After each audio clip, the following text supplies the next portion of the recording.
তুমি দুঃখই দিলে শুধু আমাকে, তুমি দুঃখই দিলে শুধু আমাকে। এই মন পোড়ালে, বেদনায় ভরালে, অশ্রু ঝরালে দু চোখে, তুমি দুঃখই দিলে শুধু আমাকে। ভাই আপনার কাছে আমি একটা প্রশ্ন করব।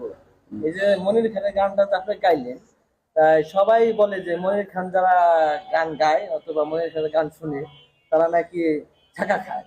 তাই আপনার লাইভে এরকম কোনো ঘটনা আপনার কি আছে? আসলে সত্যি কথা বলতে কি, শেখা কখন কথা না, কথা হলো কি দেখেন, দেখো এদেশের যত সাহিত্যিক, উপন্যাসিক বা কবি যারাই হয়েছে, জীবনে কিছু না কিছু তার জীবনে এসেছে।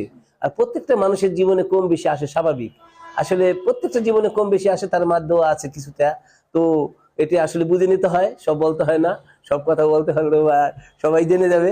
যাই হোক, ও কি যেন বলে, চুপে চুপে বলো কেউ জেনে যাবে, জেনে যাবে, কেউ জেনে যাবে। তাই আপনার যে প্রিয় শিল্পী, আপনার প্রিয় শিল্পী কে? আমার প্রিয় শিল্পী শ্রদ্ধেয় কুমার শানু, পশ্চিম বাংলার, আসলে হিন্দি। দ্বিতীয়টা হলো মনির খান, অথবা আরেকটা আছে কুমার শানু।